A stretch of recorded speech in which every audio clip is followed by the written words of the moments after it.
Okay. This is our 100 episode special. So I need a really good intro. Something catchy. No, that's too traditional.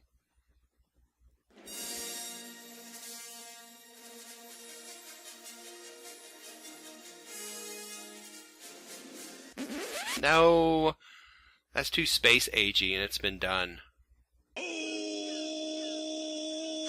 Who lives in a pineapple under the sea? No, that's too juvenile, even for us. Wait a minute, I know.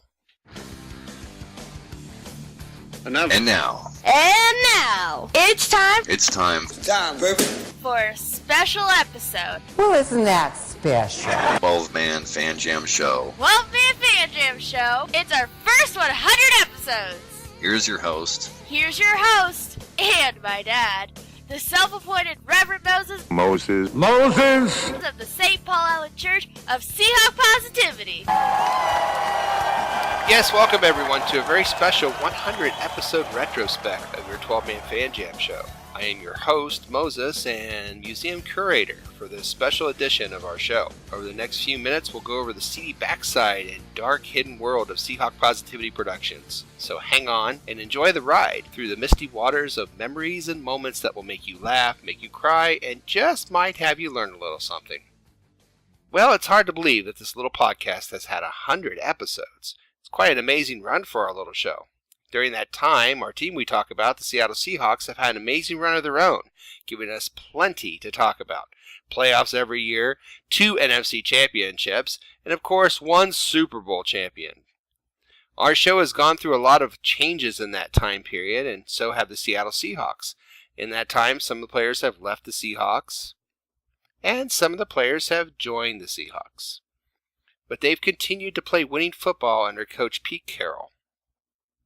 It doesn't seem possible, but our first broadcast was officially downloaded onto the Seahawk Positivity YouTube channel way back on November 9th, 2013. But our story starts way before that, when there were 2 men and a plan.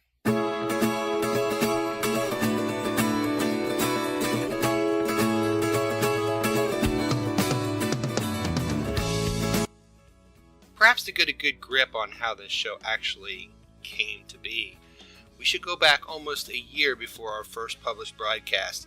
September 16th, 2012, the Seahawks played the Cowboys in Seattle. The Seahawks won 27-7, and what followed was a rant by a guy named Shango. You and I met during the 2013 season Patriots game, right? Face to face. When we met, when we met face to face, that's correct. But we were speaking before that because of the SeahawkBlue.com forums. Yes. So, we didn't meet until the Patriots game, 2012. But Shango, bless his heart, had a rant and he kind of started the whole thing because Shango having that rant about the Seahawks destroying the Cowboys. At the time, it was in 2012, and everyone was like, what? The Seahawks beat the Cowboys and beat them badly. And he had this rant, and we had this thing about, Yeah, I'm going to say, it's a piece, if anyone hasn't seen this, right, it is a piece of internet gold. and it's like, like that woman with the Chewbacca mask that saw like 88 million people saw this. I think that the Shango Seahawk Cowboy rant should have been as viral and as popular as the woman with the Chewbacca mask. Absolutely. But the difference is it's a completely different emotion. Whereas hers is nothing but pure joy. Pure joy. Shango's is pure despair. Yeah. And he's still doing it. Just Dallas beautiful. Cowboys just show. The most beautiful he is thing. still doing it. Dallas Cowboys show. He's still doing that. Yeah. Please get the kids out the room because I'm gonna let a couple fly on this. This was the most disgusting thing I've seen in a long time. I am so upset. But they beat the living crap out of us. And I told you what they was gonna do out there. I told you what type of team they were. It was one of the worst performances I've seen in my life. I couldn't sleep last night because I felt this coming because we were walking around like we're the shit. We beat the damn world champs. We We're good! Oh, cocky! And I think, I honestly, I mean this with all my heart. I absolutely thank Shango for making that rant, because without that rant, you and I would not have even started talking, and we would not be where we are today. So Shango is the daddy of the 12-man fan show, whether he likes it or not. Whether he likes it or not, that's the truth. Because what happened was we all talked about it, and I said, on the thread, I said, what would it be funny to do a rant about, being stuck in the drive-thru or whatever, be as upset as this guy is. And then I get this message from this guy in England who says, hey, I wrote this up, but I have an English accent, so I can't possibly do it. Would you do it? And I didn't know anything. I know Star Wars. I like Star Wars. I don't see them a million times. I see them once or twice. I'm like, yeah, those are good movies, So I'm looking at this going, I don't even know how to pronounce half these words, but I'm going to try it anyway. And I got this black hood. And I became, who did I become? I don't know. No. You became the Emperor. What I did is I just made, it was all about the explosion of the Death Star and how the Rebel Alliance had blown up the Death Star again. And Emperor was really not happy and just wanted to let off a bit of steam and have that moment of pure despair. And so we just did a little bit of a parody, reworded it.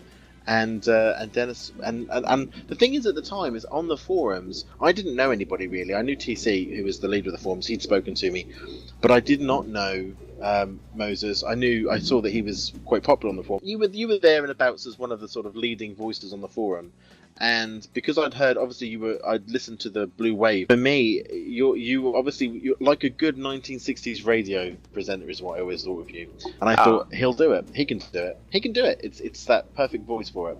So you did that. You did that little script for us, and it went down really well. It was really funny. So then that same year is when the Patriots game came up, and then it was Sally and I. My wife and I were up there, and you met us. And my first trip to Seattle. Yeah, and it was just instant brotherhood. Like it happens so often, just boom, instant brotherhood. There was so many things to be excited about for that holiday for me, because it was like a moment when all the celestial heavens were just all coming together at the same time. I mean, it was a magical time. So I was going to Seattle for the first time, bearing in mind that I've been a fan for a very long time. Going to Seattle for the first time, going to watch my first football game in the USA, in Seattle, against my arch nemesis, the team I hate the most in the world, the England Patriots. I'm going with Ian, who is a great friend of mine, that he passed away recently, and I was going to meet Dennis. All of these things were all going to happen. I'm doing Blue Wave, and you and I are kind of talking on the side. Then when it happened, where the final time where I just said, that's it, I'm out. And I turned to you and said, Plan B, and you and I went to work. Inspiration for the jam was, it was a little sketchy, really, wasn't it? It was an Excel spreadsheet. Yeah. If I remember correctly. Because we were like trying to figure out how we're going to do this. You're in England, I'm in Indiana, how are we going to make this work? And so we did an Excel spreadsheet, and we just put our ideas on there, and I think our mission, you have to have almost a mission statement. And our mission statement to me has always been, I didn't want to be 60 Minutes. I wanted to be Saturday Night Live. I wanted to take the news events and the sporting events, and I want to put a funny twist on them. We knew we wanted it to be informative, but we wanted it to be fun, with emphasis on fun. Matt came up with the idea of having the show run and formatted like a football game. 4 quarters and a halftime gave us 5 distinct chunks to do on the show. From there, a format was easy to figure out. We'd have news the first quarter, talk about the last game in the second quarter, talk about the upcoming game in the third quarter, and make predictions in the fourth quarter. At halftime, we'd have some skits and some fake interviews and some fun stuff. We'd use Skype to record our conversations. I'd then place it on Audacity and add background music and breaks. I'd then take that finished product and put it on a movie maker project with slides. Then I would publish it all on YouTube. Later, we would change from Skype to TeamSpeak, thanks to Matt, but for the most part, that is the formula we still use today. So we had the format, we had the way to record the show, but now, who would be joining us? Well, I had a couple of ideas who to ask.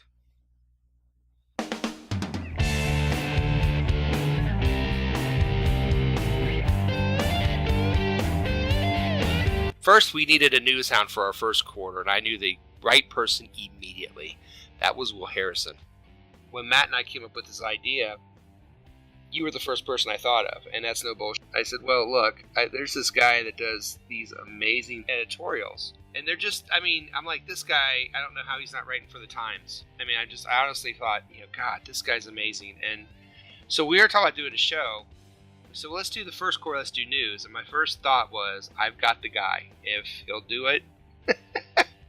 You were the first one that popped in my head. I thought we can get Will Harrison to do this, and I know your sense of humor fit because you're always cracking jokes at the at the bar and always cracking jokes. So I knew you had the right sense of humor, and exactly what I was looking for as far as the news, just something goofy and light, and it was perfect. I mean, it's been perfect ever since. Yeah, I was flattered. I appreciated that you wanted me to be a part of it. You didn't hesitate. You were like, yeah, let's do this. And so I was really excited because not only your news thing, but just your knowledge of football in general. I'm like, you're going to give us what we need as somebody who knows what they're talking about.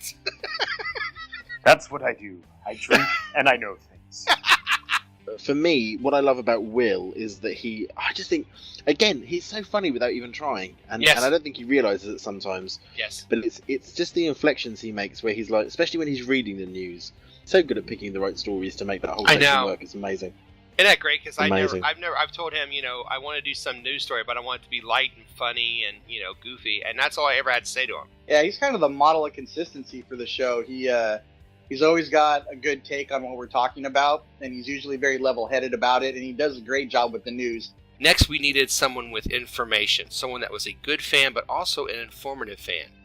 That would be Mark. And now, Statsman Mark is having the job issue after he started the show, and he was on the short list of people also. He was not on the original show, but he was calling constantly to the point where you and I were like, God, I hope he calls in tonight. Mm-hmm. And so that was like, I told Matt, we got to get this guy. And, Statsman Mark, his sense of humor, I had no idea the sense of humor that guy had. Yeah, he's got a bunch of one-liners that are hilarious. He's always, like I said, he called him the silent assassin. Yes. And you set him up and he knocks him down. He Sometimes does. without even knowing it. I mean, just... Oh, yeah. Like, not even knowing you set him up, I mean. Oh, yeah. But he also has a lot of knowledge about the football game, which is helpful. But he does that, and in addition to that, he knows a lot about your references. A lot of them, honestly, go right over my head. Yeah, so. A little bit of an age issue there, Yeah, a little bit. I miss him when he's not around. Get my '70s references, but he's always fun to talk to. Also, yeah. Oh, he is. Mark, you talk about my laugh being infectious. Let me tell you now, whenever Mark's on the panel, and everyone should listen to this, he drops in the comedy hand grenades at moment, and he's the one that starts me off because Mark is the funniest bloke I've ever heard, and I've never met him, and I can't wait to. Hopefully, the stars will align at some point, and I will actually get to shake his hand. But he has the ability to drop a comedy hand grenade in between either one of the quarters or in the middle of when I'm supposed to be saying something that I want to talk about. And he just blows me away. And it just, as soon as he starts me laughing, I have to mute myself. And everyone, let me tell you now, you might hear sometimes the guys say this as well. Oh, Matt's had to mute himself. It's probably because I'm laughing too much and I can't talk. And I'm just going to be really loud. But Mark is one of the funniest people. Silent assassin. He's a silent assassin. He kills me regularly every time he's on. And you know it's coming, and it doesn't matter. I know it's coming. I know he's going to say something funny. And I think, wow. I mean, it's the silliest thing. It's even like the Richard Dreyfuss thing. Think of something. and as soon as he does it, I can tell you now, I'm gone. I'm crying. Game over. Have a great day. Crying. I'm absolutely he does it crying. so well. He does. He's that boy. He's a and nightmare. The reason we have him on the show is because, when he called in to the other show, he had this amazing insight. And we were on the other show. He would just call in as a guest, like on the phone. And we go, oh, God, I hope Zorn76 calls in again because, oh, my God, he's awesome. I mean, he really talked to you. It's like, we really need him. And he'd call in and everybody, oh, my God, he's on, And so he was definitely, the reason he was on my short list of people to be on this show is because of his insight. Oh, man, I thought I had a dry sense of humor. Oh, my God. Damn. Seriously. The minute he starts to set himself up. Yeah, well, here it goes. And I just get quiet because I know the sounds of that assassin's going to say something hysterical. Oh, yeah. And you never know where he's going to go, but you're just like, I can't believe I just heard that. To round out the group, I asked a couple people I worked on the last radio show with, Dustin and Ryan. Ryan said yes at first. It was in our first episode, but life soon took over and he bowed out. Even though at first Dustin said no due to other responsibilities, he changed his mind quickly and soon became a regular. You and I met on a webpage. We did. And you picked FarmersOnly.com. And you I think the first time we met face to face when we picked me up from the airport, right? Yeah, that was. Yeah. And I hit like every pro shop on the way to the hotel. It's all right. It was worth it. Which was worth it. Yeah. And you let me do that, which was very nice. Yeah. I think that's the first time we actually like met face to face, and then we worked on the other show together. We did. At first, you didn't do this show. At the time, I was pretty busy. I was working night shift, which made a big difference. And then I was kind of undecided how I felt about it, because going from the other show with that stopping and then kind of jumping ship, it almost felt like. But I got over it. So yeah, cool.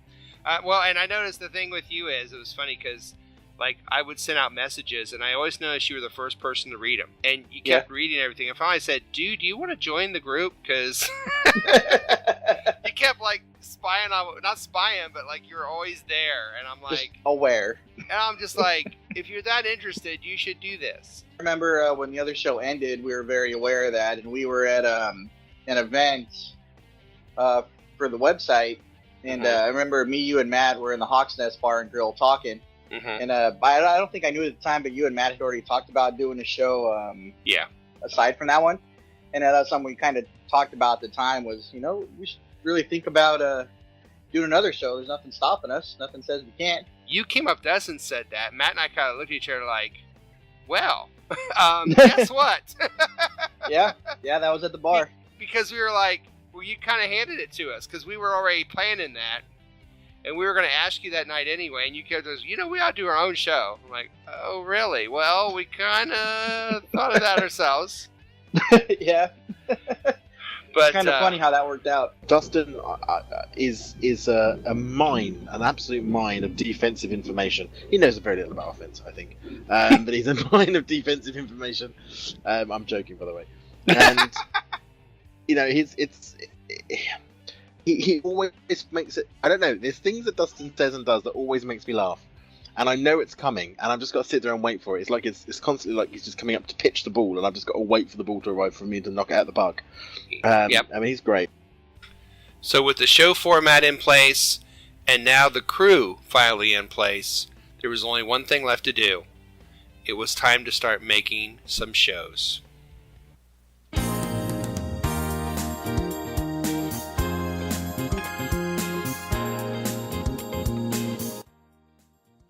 Our first show was downloaded November 9th, 2013.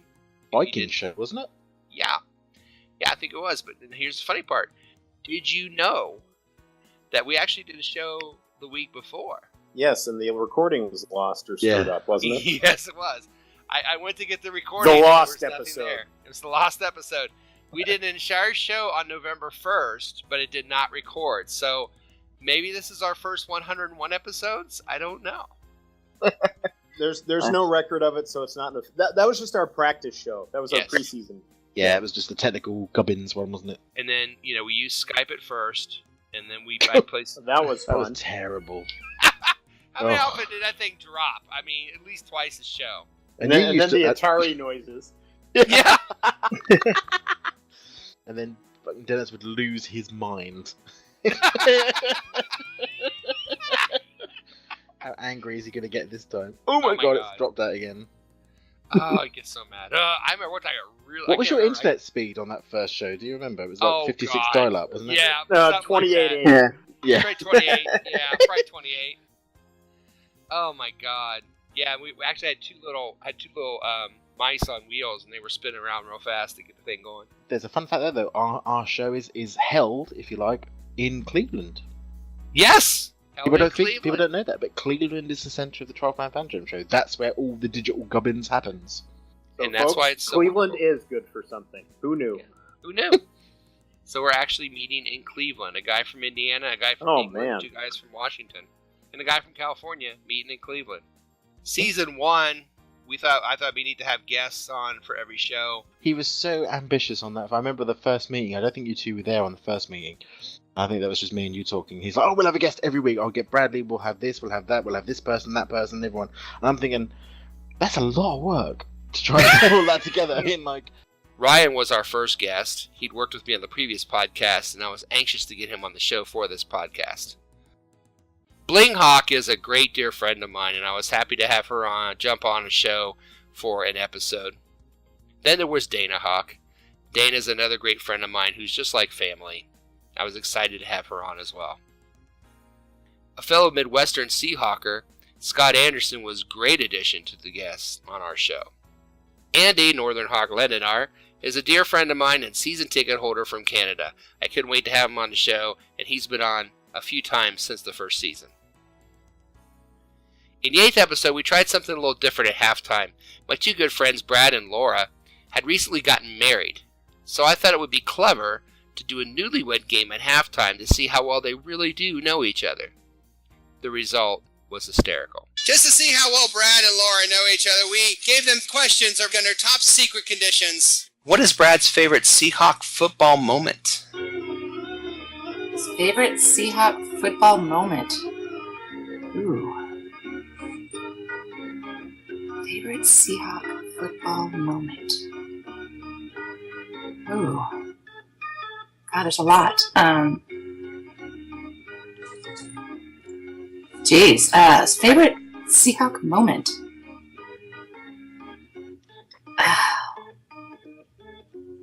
Man. It's only an hour show, honey. Okay, weird. I don't know. I don't even... No, we can edit this down, don't worry. I asked Brad to finish this sentence. If my spouse played football, I think the position she's best suited for is what? If my spouse played football, I think the position they would play would be what? Tight end? Brad said, tight end! Definitely not wide receiver. And finally, Laura was asked, if I was an NFL referee, I would have to most often penalize my spouse for what NFL penalty? Oh, no. Oh, dear. Personal fouls. Oh, personal fouls. And Laura said, illegal use of the hands. Oh! And of course, our last first season show was our celebration of a Super Bowl champion, and that was with Seahawk Sal and Mark Ty Turner. It was topped off with a Super Bowl victory, and the celebration show, while memorable, was also a disaster. Our best show, and maybe our best show of all time, I could check here in a minute to see if it was our most looked at show, was our Super Bowl celebration show. The audio nightmare show. The audio nightmare show. With Seahawk Sal and Mark Ty Turner, which was like the best show ever. Was it your favorite show, Moses? Well, no, it wasn't. Would you like to know why? Yeah, I think your blood pressure hit about 4 digits that night. Because we got done. I'm like, that's like my best show ever. I've loved it. This is fantastic. I go to listen to it, and I sound like a freaking chipmunk on a walkie-talkie. Oh. The best bit by far, though, is that if you listen to the recording that you made after the next day when you sat there and did it all, if you listen to your reactions now, you're so pissed off it comes across perfectly in your voice. The actual recording. Yeah. It's like, yes, Yeah. Matt. Okay, That's right, great. moving That's on. great. Will, what do you think? It's like, Yeah, no he emotion. just won the Super Bowl, and Moses is sounding like he's mad at the world. You know, go Yeah, He yeah, really was. That's a great story. So anyway, what do you think, Matt? And every so often, there is still, if anyone go away and listen to that show, because you can hear in parts where Moses is like doing what he normally does, talk over people or whatever. You can hear all of a sudden a tiny chipmunk on a walkie-talkie. You can hear it. It is in there. I want a hula hoop. You can't hear it.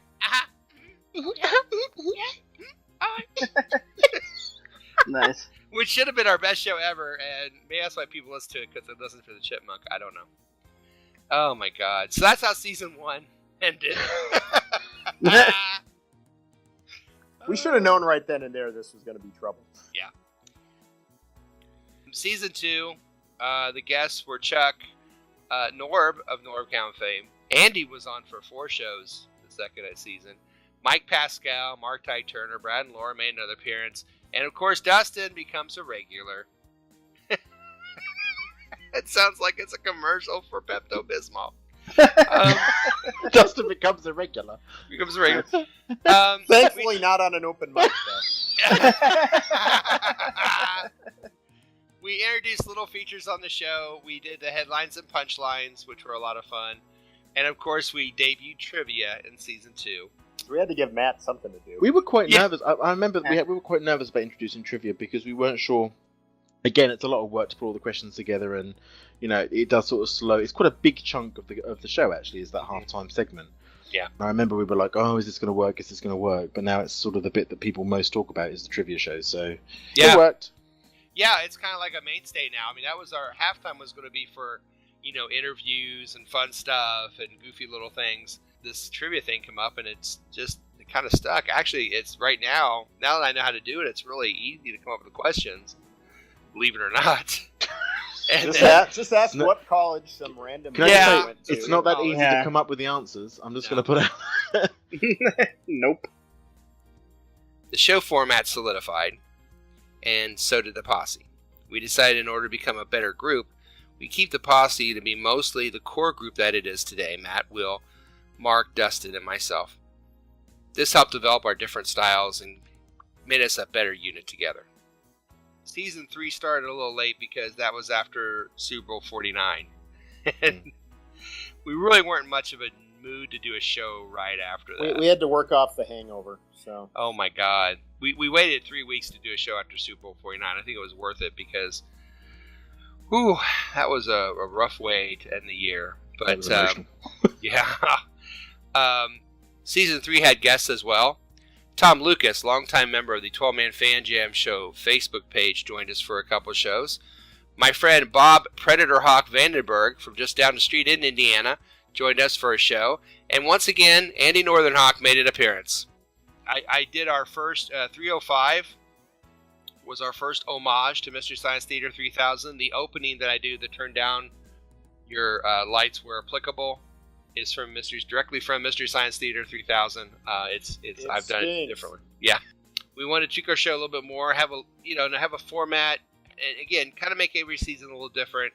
I did my dinners and drinks, which went over like a Led Zeppelin, but the drinks were fun. At least the music was. This season, the third season, Mark had suggested we do a 60-second rant. We give everybody 60 seconds, and those went well. Yeah. Well, one thing we know how to do is rant. So. Yes, we know how to rant. We began to give points to our predictions, prognostications, and game balls, and then I went out and invited a guest every week to join us for that separately, which was rather tedious to do, to find somebody that would do it, but we did come up with 17 people. It was a lot of fun, and it was a way to get people involved with the show without having to, commit to recording the show, which was nice. The logo changed. Seahawk Positivity Productions logo changed. And we got a little bolder. Matt, upon hearing of Tim Tebow releasing, compiled his song parody called Littlest Tebow. I forgot about that. Which was an awesome. I wish that had gotten more play than it did. But I guess people here don't know the Littlest. Was it the Littlest Hobo? Yeah, it's a Canadian thing, isn't it? Yeah, see, we don't have a connection here to that, which is too bad. Then we come to season 4. Was that the season that was the gritty reboot? Season 4?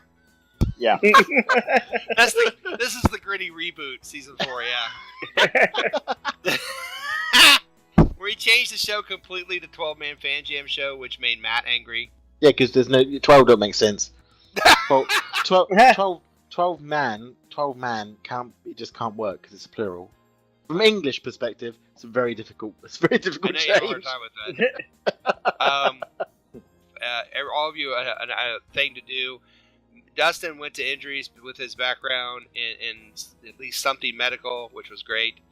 And then Matt did the weather, which was brilliant from day one.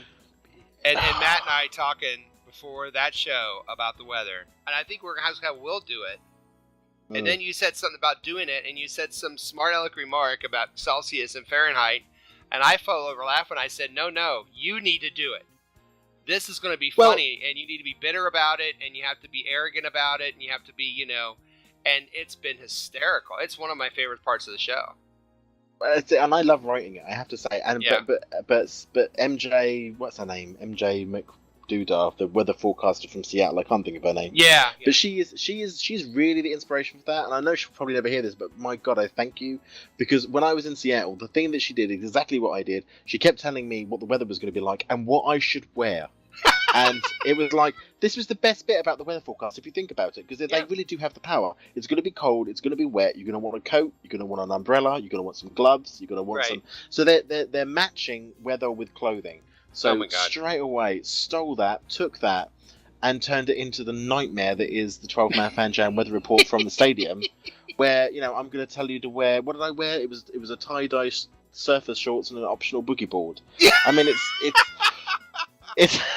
it's completely, and I remember I actually script those. If anyone wants to know how that happened, I have to sit there and I have to write that out because I cannot make that up on the spot. It's just not possible. But it has to be scripted, so I have to sit there and write it through. But I do think a lot about what people would wear if the weather was bad. It's absolutely brilliant. So when Matt starts going, what the hell is an F? And I said, this is it. You've got to be angry and bitter about this every time you do it. I still am bitter. I still don't understand probably what an F is. It's still a completely Okay, let me tell you what the F it is, all right? But what, I mean, my family do listen to the show, some of them do, and my sister's show. I don't understand where that comes from. And I said, well, you've got to remember, we record this show for me, it's as we always say, it's like 3:30. Right now it's 3:30 in the morning. And my brain is not firing on all cylinders by any stretch of the imagination by this point in the day. So, Edna comes out all of a sudden from, wherever it was, the Inconceivable, or whatever it was. Yeah, the Incredibles. Where the hell did that come from? Who on earth was going to bring out Edna? And only because she looked like PJ McDoodah or whatever her name is. In Seattle. Yeah, I mean, McDermott. That's it, PJ McDoodah. I was trying, because that same episode is the one where Dustin, when I said something about a high ankle sprain, you're like, well, I can check that.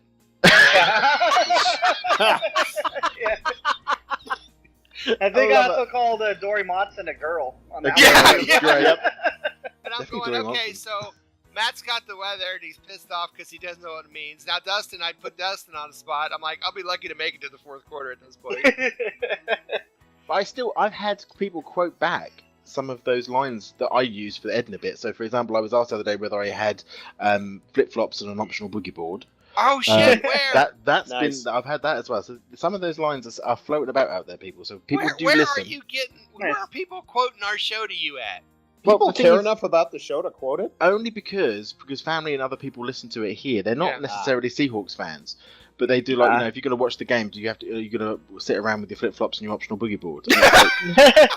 No, I'm not going to do that. But yeah, people listen. We have listeners. Unfortunately, at this time, Satsman Mark had to bow out due to employment opportunities. But he wanted to still be part of the show, so he and I talked on the phone, and we decided that we would introduce a new segment called Mark's Remarks, where he did a 60-second rant reviewing the game before and a 60-second rant about the upcoming game. This way, he was still very much part of the show. We also tried to do our first ever live show, the 12-Man Fan Jam Show Meetup, which was episode 413. Fourth season, we also, of course, did a live show, which was a lot of fun. Went up to Seattle in October. Of course, we had some obstacles. The weather was going to tell us it was the worst storm in the history of mankind. And then we get there. We were going to meet up over at the Armory, which is the place over by the Needle, which is just like a food court, basically. I know it, yeah. Yeah, so we're going to meet at the Armory and then try to find a quiet place where we could have our show. Well, it was packed. And it was also the, salute to our Turkish Heritage Festival. I can't make this up. Yeah. Dancers everywhere, music and everything. So, this is just not going to work. Of course, it's too bad outside to do it. So I'm like, well, look, the hotel's 2 blocks away. Let's just go 2 blocks away. And we could do it in my hotel room if we had to. I mean, we could just all gather in my hotel room. Oh, you said that before. You think we would have known better, but... And there's a hotel attached to the motel, and it's called Umbrella. It's called Umbrellas, and it's a little umbrella, really cute little thing. And there was nobody in there, so man, we could just go sit at one of those tables. Next thing I know, there goes Neil. Neil goes running over, looking and talking to the manager. And he comes over, and says, "Come on, guys, we can go sit in there for a little bit." And so they let us sit at a table and do our show there for nothing.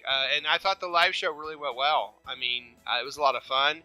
I didn't know what to do. I didn't know how much time I had on my phone, so I made it real quick.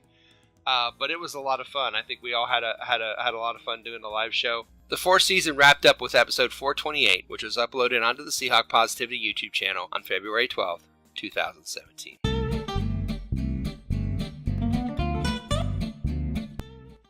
Will is and has always been our news hound. I think Will's news doesn't get enough show because Agree. You absolutely make me roar because you go and find these bloody these stories of these idiotic football players that can't keep their mouth shut on Twitter, which is just funny in itself. Yeah. But as soon as you say I've had to go to Twitter to find this one, I just sit there and I roar with laughter because I just know where this is going to go. Yes. Well, I was telling Moses that some weeks it's kind of hard, but some weeks they just make this job so easy. Oh my god! I had 1 week this past season where I had about 5 stories by Tuesday. The only thing hard was like, okay, which are the best 2? And you think to yourself, do you know what? Will is such a lucky bastard because right now he's already writing this down. There's it's like and of course Moses, his favorite story that I did was when Manziel put on a wig and a mustache and went down to Vegas under a false name. Oh my god! When he was supposed to be rehabbing. That was awesome. Well, Moses, there are some weeks where I see a story and my first reaction is that's going in the podcast. This is one of those weeks. Yes. Mm-hmm. The news broke over the last weekend that Manziel was AWOL from Cleveland on Sunday morning. Missed the meeting with the team medic because he's in concussion protocol and he's supposed to meet with him. And, of course, it turns out he was in Vegas. But, to give him credit, he did try to hide that fact. Because, according to the ESPN radio affiliate in Las Vegas, Manziel was, quote, wearing a blonde wig, a fake mustache, glasses, and a hoodie, and was allegedly introducing himself as Billy. Oh. So, Billy. Actually, Moses, I believe I sent you a artist's rendering of what he may have looked like. Do you have that? Yes. Yes, you actually did, and here's the picture. And this is a legendary picture, let me tell you. Dear. Oh, man. So, yeah, apparently Manziel was partying in the VIP area of a Vegas club until 3 o'clock. At the end of the night, he asked the club to comp his drinks because he didn't want to put the tab on his credit card. Club turned him down, so he put him on the card, and yeah. So, and you look at Manziel and you just think, how stupid, but on the other hand, look at Cleveland. Wouldn't you be doing anything I'd want to possible get drunk to get as well. out of that team? Honestly. I mean, I just love the idea that he's like, now, what I need to do, firstly, I need to blend in. I'm going to go out for a drink, so I'm going to go to Las Vegas, because that's clearly the best place for me to go. And then what I'm going to need to do is blend in when I get there. So I'm going to look like a 70s porno star, because that will help me blend in when I'm in Las Vegas. You know, we have teased the Johnny Manziel all year, and it's about time he gets his own theme song. So I have found Johnny's theme song. Honey, why don't we get drunk and screw? That's pretty much it right there. There's Johnny's theme. I mean, really, Jimmy Buffett did it better than anybody else. You see something like that, it's like, that's going in the show. Halftime Trivia debuted on episode 17 of the 12th Man Fan Jam show, the one entitled the 12th Man Fan Jam Draft Special. Matt actually won the first contest. Okay, what are some of the questions on trivia that you remember? I know that you mentioned one before, Matt. Oh, yeah, where was Falcon Crest? Crest. What was Falcon Crest? Was it? And I remember it was a vineyard or something. Was the answer. Winery, that's right. So that sticks into my head. So now forever, I now know. Although I kept what to call it, Hawk's Nest or whatever it was. But yeah, Falcon's Crest. I remember that. Falcon I remember Crest, that one. That was a good one. All right, Matt, you still there? I'm still here. So excited. You know, Matt, of all the questions I made, this is the one I wanted you to get. Oh, this will be good. This is starting off well. Here we go. All the way from England, I can feel that. All right, here we go. On the all right, I'm sorry. Ready? On the TV show Falcon Crest. You remember Falcon Crest? I think I lived in an apartment named that. What? Matt, what was Falcon Crest? Was it a law firm, a marketing firm, or a winery?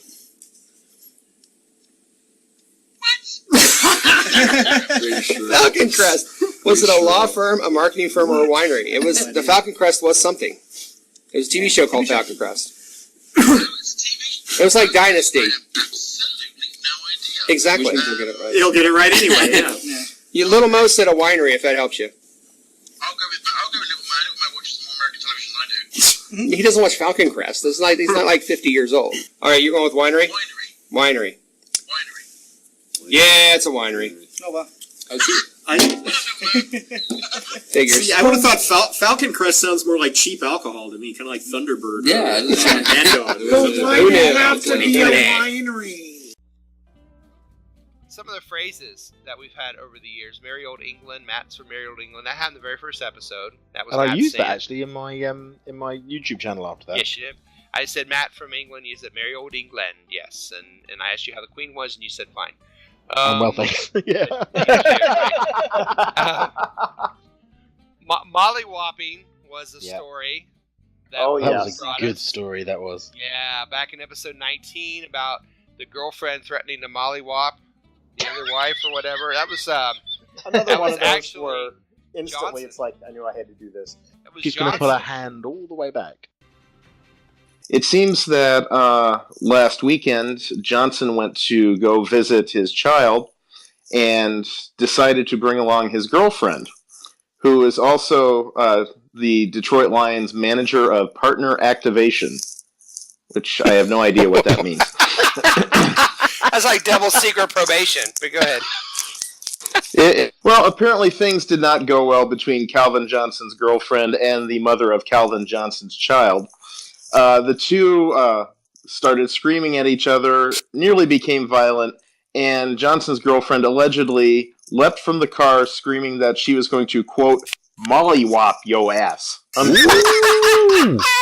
Now, Moses, I'm not a huge fan of Mike Florio on Pro Football Talk, but he had the genius idea of going to UrbanDictionary.com for the definition of mollywop, which is, quote, to reach way back with your pimp hand, damn near knocking oneself off balance, to deliver a massive blow with an inside closed fist to the temple of your hoe or foe. What the hell is my pimp hand? Heck, the strong hand, child. How many A's was in that way back? That had only about 3. I was kind of disappointed. And it's versatile because you can hit your hoe or your foe. I'm gonna mollywop your ass. That needs to be on a shirt somewhere. That's a new one. Let me write that down. I'm gonna mollywop your ass. We'll use that on Monday. Marvelous. Poor Calvin. He'd have a lot of luck. Well, whose bright idea was it to bring his girlfriend to go see the mother of his child? You gotta believe there's a potential for conflict there. Point taken. Mollywop kind of sounds kind of attractive. Hey, did you get mollywop last night? Oh, dude, I got so mollywopped. Oh my god, my head was spinning. See, the great thing is, and again, only English people will get this, but molly means something completely different in England. So it actually means sort of a gay man. That just makes it all so much better. That makes it. You'd have buildings like molly houses, which were basically prostitute dens, but full of men rather than women. So molly houses. So yeah, if you're getting mollywopped, Dennis, I don't ever want to hear you saying you're getting mollywopped again. Oh, I'm going to use it all the time. And then kerfluffle, which actually came out of Will's mouth first, talking about a show, or I'm talking about a news story, episode 35. You said kerfluffle, and I could not let it go. I just kept going, did you just say kerfluffle? You said kerfuffle? Well, technically I said kerfuffle, but... Kerfuffle, yeah. It's kerfuffle. You changed it to kerfluffle and went with it, so... Yeah, that works. Kerfluffle ever since. Kerfluffle and kerfuffle. Kerfuffle's good, too. Well, Moses, I don't know if you heard the kerfluffle a little bit ago, a couple weeks ago, saying that CenturyLink Field was selling watered-down beer. Wait, did you say there was kerfluffling going on? I was just thinking the same thing. There was a kerfuffle. Kerfuffle, okay. It's a word, look it up. I was not aware of any kerfuffling. No. We have done enough outtakes to compile a 16 gag reels. 16 gag reels. Oh, wow. very few top the marathon outtake of Dustin picking one. Just pick one. Which Shut your mouth, Dennis. I bet I've heard that 25 times. And when he says, "Just shut your face, Dennis," I bust out laughing every time. Just shut your face, Dennis. Dennis. You laughing about that? You shut your mouth, Dennis. Just shut your face. No, shut my face. You shut your face, Dennis. That's a brilliant one. And is it worth just checking? Is it worth checking who we've picked, just so if anyone's got a double, they can. Okay, yeah, you want to do that, Dustin? Might as well. Dustin, who do you think is going to go? I think Goku, Jermaine Curse. Just pick one. Just pick one. Pick one. Pick one. I think the top 4 are going. I think. Just pick I'll one. stick with Bruce. You shut your face, Dennis. Well, dude, just pick one, man. Bruce Irvin. I'll go Bruce Irvin. See, Okay. he wins trivia, Bruce Irvin, and who's staying?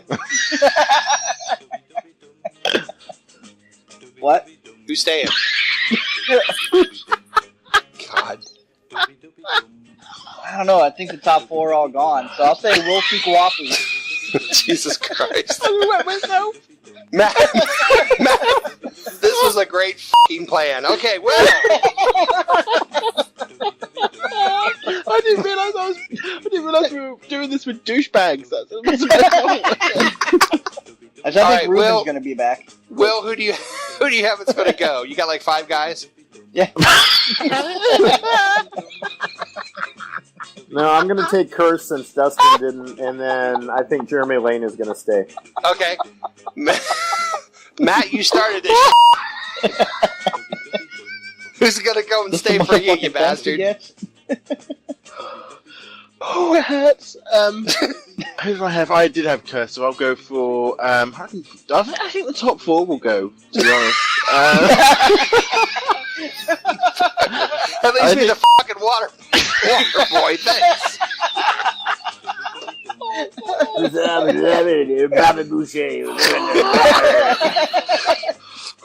Seagal Kiera's going. Great. I can't fucking see a thing. I can't see anything. Hold on.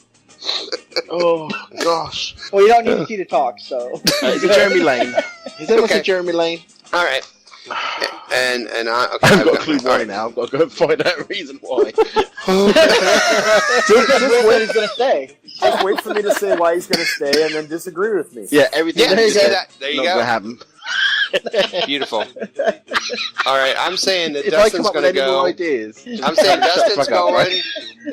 And we'll stay in. Oh, Fucking hell. You said you're fucking free agent going to examine your options. I know.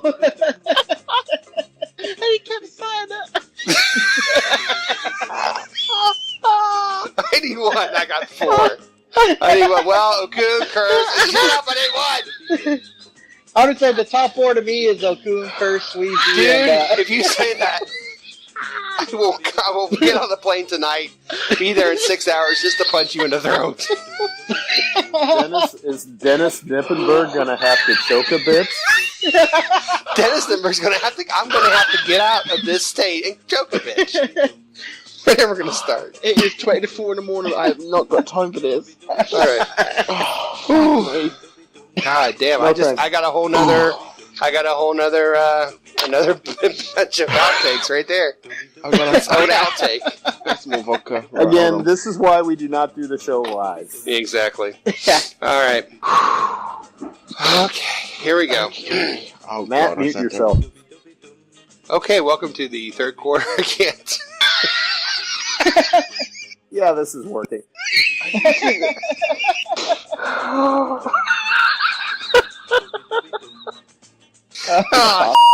Just list the top 4 and get on with it. Now I'm crying. Okay. What time should I pick you up at the airport, Dennis? I'm booking a flight right now. Thank God for Expedia. Here we go. Welcome to the third quarter of your 12-man fan jam show. Hey, Sailor, you like what you hear? Let us know. Give us a call. Wow. What the hell? What was that?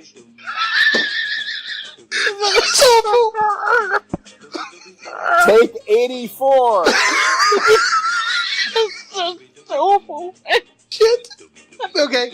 I'm not saying that because it'll bust me up. Okay, here we go. Oh. You That's basically never just getting said back to hello, sleep sailor. tonight. Hello, sailor. if anybody's gonna do that line, it's got to be Matt. I know, Right. but I haven't got it in me. All right, here we go. Come on now. We got it. The one where I'm trying to describe the come from behind victory in Oh trivia. dear. And Matt starts giggling like a 5-year-old, and I can't save it. I get worse and worse. Yes, thank you, and welcome back to the third quarter of your 12th Man Fan Jam show. We have just had an amazing halftime trivia competition where Mark came from behind and beat beat Matt from behind. Actually, it was at 3-1, but he came from behind when he needed it, and Jesus, I'm starting over. This is ridiculous. Yeah, boy, I'm teasing. All right, Jesus. All right. Can everybody stop coming from behind, please?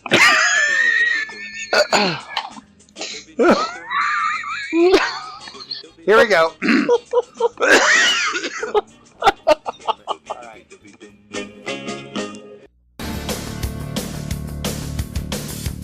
I think everybody, all of our listeners, anyone who's listening to this, there are people who will say, well, I like really serious football news type podcasts, and I tell you now, there are hundreds out there. But equally, sometimes I think people need a little bit of light version of it. A little levity, and I think we'd always push for that. I think our mission statement to me has always been, I didn't want to be 60 Minutes. I wanted to be Saturday Night Live. Because to me, there are a lot of podcasts out there that are very good. I'm not that guy, though. I've never been more than just a schlep with a mic. I don't know any more than anybody else out there, and I would never think that I do. And I don't think any four of us think we know any more, or five of us know any more or less than anybody that's out there. We're just out here to have a good time, talk about Seahawks football, and have a laugh. That laughter, that humour is genuine. I mean, yes. It doesn't have to be. There's no canned laughter on the jam. Let me tell you, people. There's enough stupidity, jokes and otherwise, going on this show to last for much longer than an hour. Let me tell you. The way I always wanted it is I want people to listen to it. I want them to know that it's about Seahawks. I want them to appreciate that this is a Seahawk fan produced thing. But it's like four people that meet in a bar every Friday, order the same drinks, but have an absolute scream. Do you know what I mean? That's yes. The sort of it's four mates getting together in a bar to talk about whatever. So where do we go from here, guys? It's been 100 episodes. Oh boy. It's been fantastic.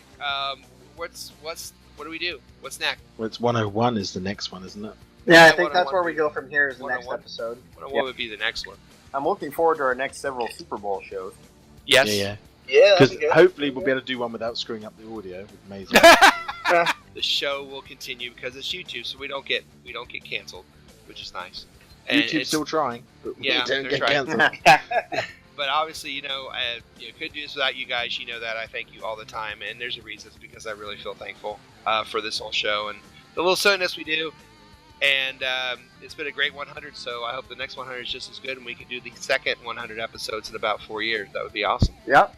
Oh my God. Well, guys, hey, raise your glass, toast for the first 100, and here's for another very successful 100 episodes of the 12-Man Fan Jam Show. Cheers. Cheers. Cheers. Cheers.